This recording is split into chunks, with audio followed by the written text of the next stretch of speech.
Alrighty, to make a long story short, I got way behind on Star Wars Rebels. Missed a couple of episodes, had no way to view them for a couple of weeks, then fell behind on the reviews, and so I just then started putting it off. So today, let's talk about Star Wars Rebels.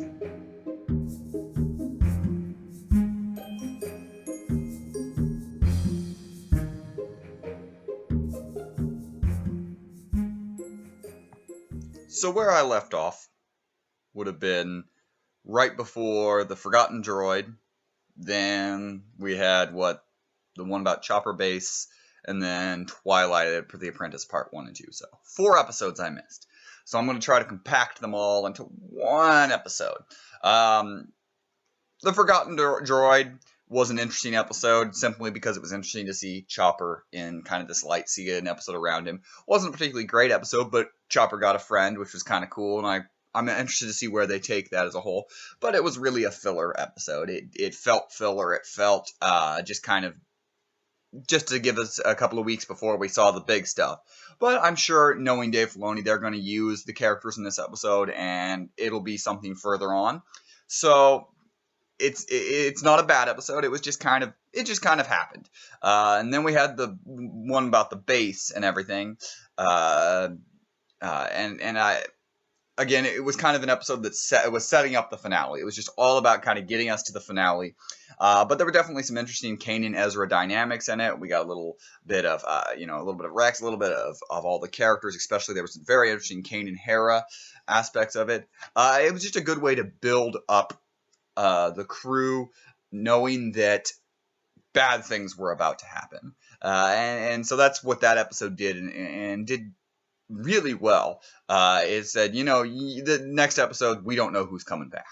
And it just kind of all set up, but it also set up a little bit of how the early rebellion's working on finding bases and doing a lot of different things on that, and kind of setting up the foundation for what will be the rebellion going forward. Then we got to the meat. Twilight of the Apprentice Part 1 and Part 2.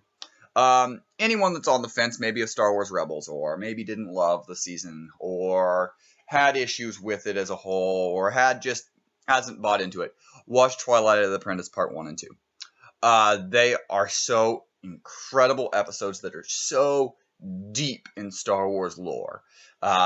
Everything that happened in those episodes is just amazing. I am just in awe of what we got. We got Darth Maul, absolutely wonderfully brought to life by Sam Witwer, and also just the way he evolves throughout the 2 episodes, the way he grows in getting his confidence back. He's an old, decrepit man at the beginning, and then by the end, he is the Darth Maul we know and love from Clone Wars fame, from Phantom Menace fame, just this menacing force that is going to be amazing, I feel like, in seasons going forward. We got the Ahsoka Vader fight. That was in Part 2, and it lived up to the hype. It was not. It was definitely still very much Vader centered, but Ahsoka got the blows in.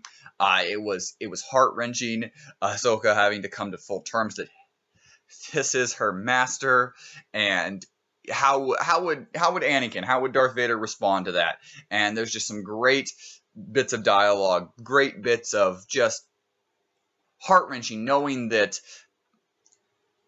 how Ahsoka and what Ahsoka and Anakin meant to each other, and what they meant to everything going forward, and how that kind of, honestly, Ahsoka's leaving really started Anakin down the path. His anger towards the Jedi, his anger towards kind of the Republic, really started gaining steam when Ahsoka leaves. And the fact that they are so tied together is so incredible. That fight really left a lot to it. Then you got all your major characters.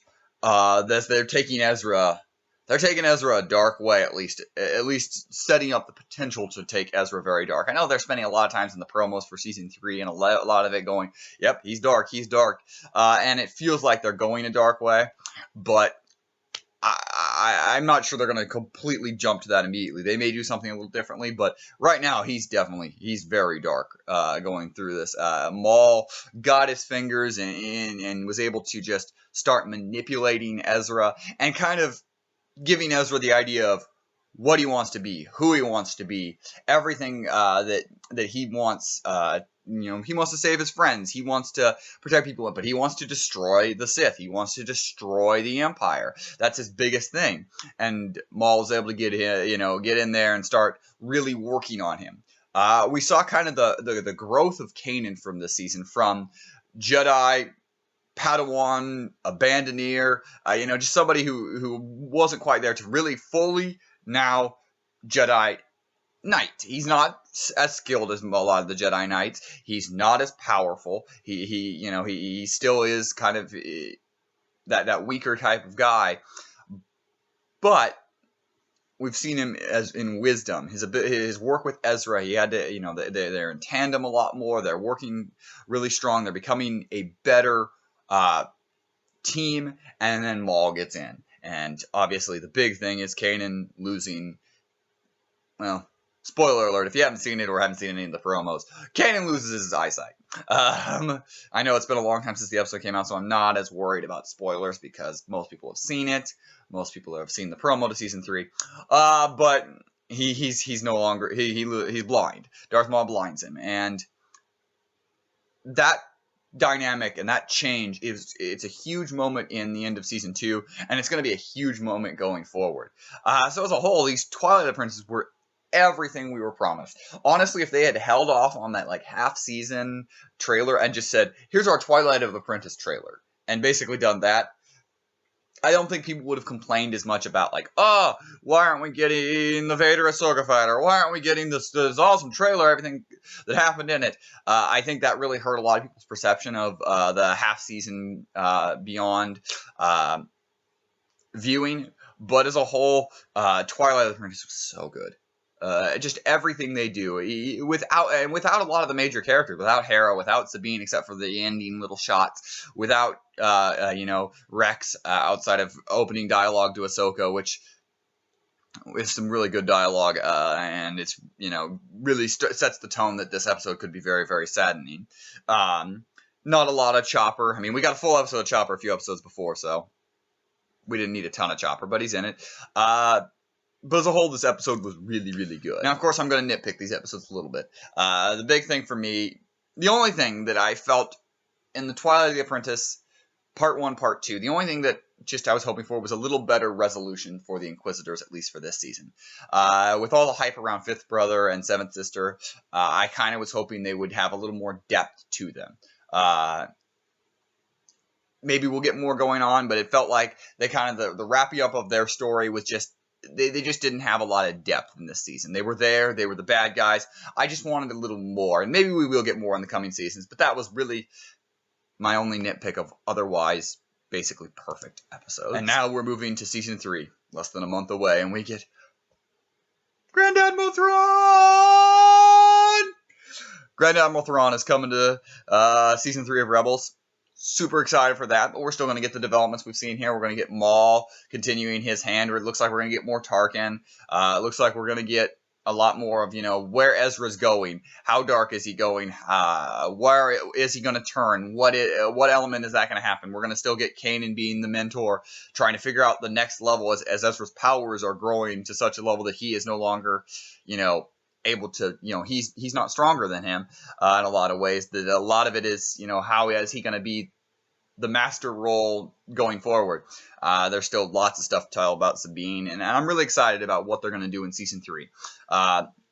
They've laid all the foundation now, and they can just go and do a whole lot of great things. And I'm really excited for what comes in season 3 of Rebels. So what do you guys think? My Rebels videos have fairly consistently been higher viewed videos on my channel, so I know a lot of people are viewing them, a lot of them are watching them, so just tell me what you guys thought. What do you guys want to see in season 3 and even beyond? Let me know in the comments below, and as always, I'm Darth Shawn, and may the Force be with you always.